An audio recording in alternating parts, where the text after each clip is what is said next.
What's growing on, gardeners? Do you grow tomato plants in your backyard but sometimes struggle with insect pests and diseases obliterating your tomato plants? Here on the southeastern coast of North Carolina, where we get tons of rainfall and humidity, insect pests and tomato diseases are a huge problem. But on today's video, I'm going to share with all of you the real reason why tomato plants are so vulnerable to insect pests and disease pressure. And if you follow the tips on this video, you will end those problems forever. What I'm about to share with you has forever changed the way that I grow tomatoes in my backyard garden. And if you grow tomatoes in your backyard, this could be life-changing for you as well. If you're new to the channel, please subscribe and hit the bell to receive new video notifications, and check out our Amazon store and Spreadshop links in the video description for everything I use in my garden and awesome custom designed apparel and other gear. Your support is greatly appreciated. Now there will be a lot of information presented in this video, but I will break it down so it makes sense for both beginner and advanced gardeners alike.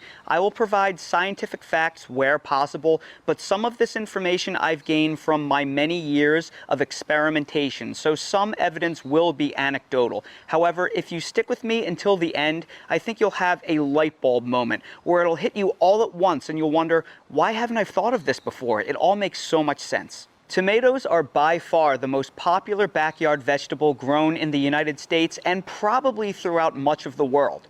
But tomatoes have a problem. They're one of the most difficult garden vegetables to grow because they are magnets for bacterial and fungal diseases as well as insect pests. So vulnerable are they that entire industries have sprung up, enticing you to soak your tomato plants in all sorts of fungicides and insecticides to keep them alive. But I'm here to tell you, if you think spraying tomato plants are the way to protect them from insect pests and diseases, you have already lost the war. The way to keep tomato plants free from pests and diseases doesn't have anything to do with spraying them with something, be the spray organic or not. It seems like every gardening video or article out there tells you the secret to healthy plants is to spray them with something, but that's utter nonsense. That only treats the symptoms, not the cause. The way you keep your tomato plants free from pests and disease is to keep them in a healthy state where they resist the pests and diseases naturally. I had to learn this one the hard way because it seems like no one has figured this one out yet. I chased my tail for years, trying to keep my tomato plants alive here in the brutally hot, humid, wet summers of southeastern coastal North Carolina. I did everything the gardening gurus told me to do. I planted the most disease-resistant hybrids. I started spraying them with fungicides early in the season on a 7-day schedule, both before they got the diseases as a preventative measure and after they got diseases. But none of it mattered. By mid-June, all of my plants had diseases and the pests would start picking apart the fruit. And by late July, early August, they were all dead. Since moving to North Carolina from the Northeast 7 years ago, I've grown over 200 different varieties of tomatoes, trying to find that magical variety that would survive my summers. And while some were clearly better than others, they all met the same fate. But then everything changed. I had a light bulb moment. I realized the real cause of all of my tomato problems. I was trying to force the tomato plant to grow in my inhospitable climate, but that was the logical equivalent of trying to run a marathon on a broken leg by taking painkillers to get me through the race. What I did instead was change my climate to the conditions that the tomato plant wants to grow in instead. Let me explain. Modern tomatoes called Solanum lycopersicum, that right there, are the result of countless generations of humans breeding wild tomatoes to what they've become today. Our tomatoes' ancestor, called Solanum pimpinellifolium, which I think is also a spell in Harry Potter, originated from Western South America, Mexico, and Central America. Its fruit size are the size of peas, and we've spent ages breeding the fruits to become the large, juicy, sweet orbs that they are today. There are essentially two things we've done to the tomato that has made growing them much more difficult. Number one, tomatoes are part of the nightshade family of vegetables, which are often poisonous with undesirable fruits. The modern tomato is still quite toxic today. The leaves and stems of the tomato plant are in fact poisonous. In our quest to transform the wild tomato into something human-friendly with big juicy fruits low in seeds and full of sugars, we've bred out a lot of the traits that make them resistant to diseases and pests. Modern-day tomatoes don't have the disease resistance of wild tomatoes, and those big, juicy fruits that we love so much, well, so does every other insect and mammal, and they want to take our harvests before we get them. Number 2, tomatoes are a vine that originated in the tropics and extreme subtropics. They aren't actually annuals. They are perennials. The vines will grow as long as they physically can. We are forced to grow them as annuals here in the northern subtropics and temperate zones because the vines will die from frost and freeze. This is the heart of the problem. We are growing the tomato plant in a different way that they evolved to grow. And this is the heart of the problem. We are growing genetically weaker tomato plants that are more vulnerable to pests and diseases in areas, locations, and situations that they did not evolve to grow in. This all started making sense when I realized that tomato plants growing in greenhouse culture don't suffer from all the problems that the same plants grown in our backyard gardens suffer. Tomato vines grown in greenhouse culture can produce for an entire year or longer, and that isn't because they changed the tomato plant, it's because they changed the climate to something that more closely approximates the native climate of a tomato. Tomatoes are essentially vines, and what do we know about vines? They are not a pioneer species growing out in the open in fields in full sun. They slowly crawl and they meander throughout forest floors, rooting along the ground as they grow. Sometimes they will even grow up the trunks of trees. This means that tomatoes do not grow in full sun in their native habitat. They grow in part shade and dappled light situations. They're largely a shade species. You see, in their native habitat, where the vines will live for years, tomatoes are in no rush to fruit. They grow in the dappled light of the tropical sun, which is enough for them to grow happily and consistently year-round. But here in the high latitudes, we have to jam a lifetime's worth of growth into a 6-month period. So we plant our tomatoes out into full sun to blast them with energy and get them to grow as quickly as possible and flower as quickly as possible. That works fine in spring when the UV index of the sun is manageable and the temperatures are mild. In our spring conditions, tomatoes don't seem to mind or even enjoy being grown out in full sun. But then what happens? Summer rolls around. The UV index climbs. Suddenly tomatoes are being blasted with sun as intense as the tropics with no protection from a forest canopy, and the daytime temperatures climb without cooling off at night. This begins stressing out the tomato plants beyond what they evolved to tolerate, and this is the true cause of all of our problems. Tomatoes can't handle full summer sun in most locations, and the plants try to tell you this. Most tomato pollen sterilizes when daytime temps eclipse 90 degrees Fahrenheit and nighttime temperatures eclipse 70 degrees Fahrenheit. These conditions are so rough, it makes most tomato flowers sterile, except for some cherry and plum types with smaller flowers that can still partially pollinate. In order to understand what's happening, consider the human body. Why do we get sick in winter much more often than in summer? Well, there are 2 reasons. Number 1, we spend less time outside due to cold temperatures, the day length is shorter, and most locations become cloudier and more overcast, so we are exposed to dramatically less sunshine. This depletes our vitamin D levels, weakening our immune system. Number 2, we close our windows indoors and breathe almost exclusively recirculated air because we're letting less fresh air into our homes, and the weak sun fails to sterilize the air and surfaces like it does in the summer when UV index is high. Germ concentrations increase indoors. So our immune systems are weaker and we're exposed to higher concentrations of germs. That's all it is. It's simple math, folks. More germs, weaker bodies, we get sick more often in winter as a result. Well, the same thing is happening to our tomato plants. Fungal diseases rise with the increased humidity of summer, so our plants are exposed to higher loads of pathogens. There's nothing we can do about that when growing outdoors. We can't control the weather and the humidity. However, the second part of the equation is the intense summer sun beating down on our tomato plants, stressing them out, weakening their immune system. Just like what happens to our bodies in the winter, our tomato plants suffer the same fate in summer. Weaker immune system, higher exposure and concentration of pathogens, so they get sick. So what's the way around all of this? Keep our tomatoes' immune system strong by getting them out of full sun and mimic the climate where they came from in the intense summer sunshine. This is what I did last year.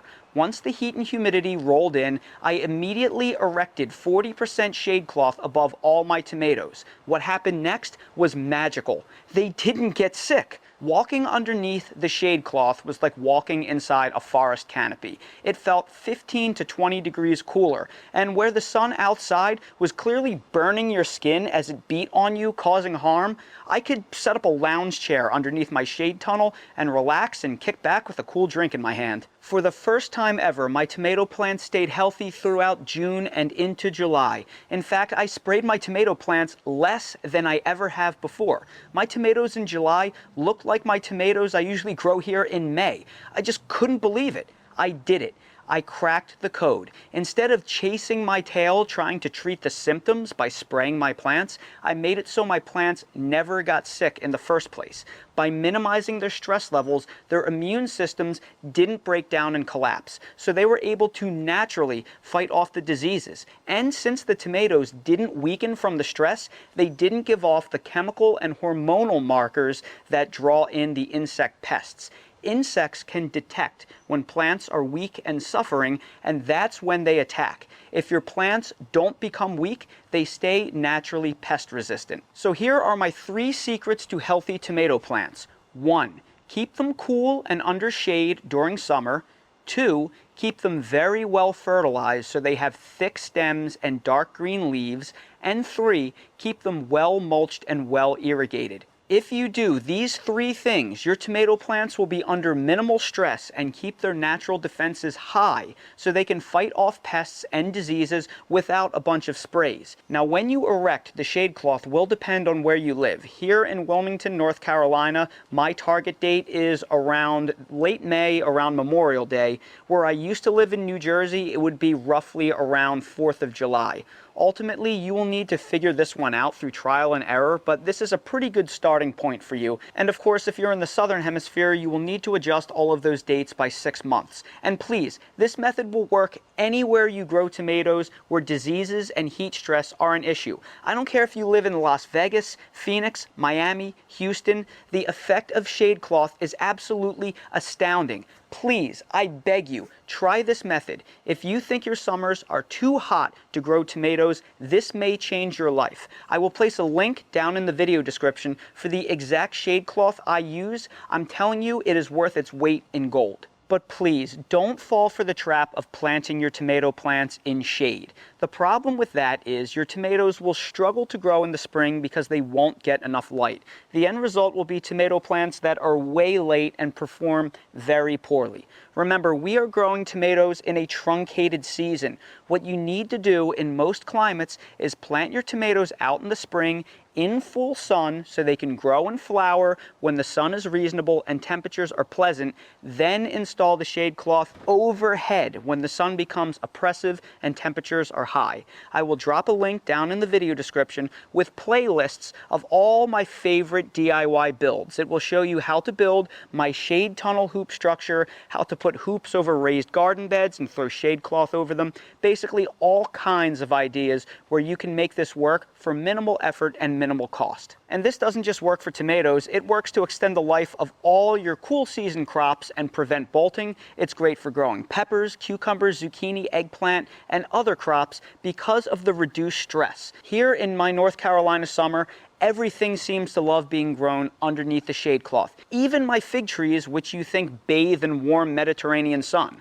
Well, I grew all of my potted figs last year under the shade cloth, and something insane happened. They didn't get fig rust. My fig trees are always covered in rust, which is a fungal disease, in late August, early September. This did not happen last year because they didn't get stressed out by the intense sun. It was like magic. So how long did my tomatoes last year? Well, funny story. Last year I grew my indeterminate tomatoes in straw bales. This was a great idea in theory, but I learned something.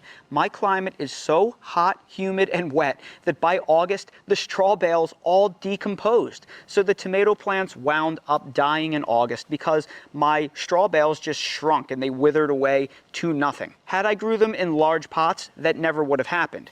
Well, it turns out that where I live, the straw bales are awesome for growing determinate tomatoes because the bales outlast the lifespan of a determinate tomato, and they're awesome in shorter season climates where the decomposition rate isn't as bad. But here with my long, hot, humid growing season, they just won't last long enough for an indeterminate tomato. So this year, I will be growing my indeterminate tomatoes in the same shade tunnel, but in large 20-gallon fabric grow bags that are well mulched. And I will grow my fall tomatoes in the straw bales. So live and learn. But honestly, had I not made that mistake and my growing medium last all season long, I honestly think those indeterminate tomatoes would have grown and lasted and produced all the way until frost, which is absolutely unheard of in my climate. And finally, I'm not saying you will never need to spray your tomatoes with fungicides or insecticides if you follow the techniques outlined in this video. Eventually, your tomatoes will probably suffer some level of disease and insect pressure. Mine did as well. It's inevitable in most climates. However, the goal here is not to keep your tomato plants 100% free of pests and disease and perfectly pristine, but rather to drag out the problem-free period as long as possible, spray them with as little stuff as possible, and minimize the impact of pests and diseases so your plants survive all season long and maintain maximum capable productivity. Nothing sans growing tomatoes in an air-conditioned, climate-controlled greenhouse will keep them perfect when growing tomato plants outdoors. But this will be the next best thing and revolutionize how you grow tomatoes forever. It certainly did for me, and I will never do it any other way as long as I am gardening outdoors. And that right there is the real reason why tomato plants suffer from insect, pest, and disease problems, and what you can do about it to make those problems a thing of the past, or at least drag out the problem-free period for as long as possible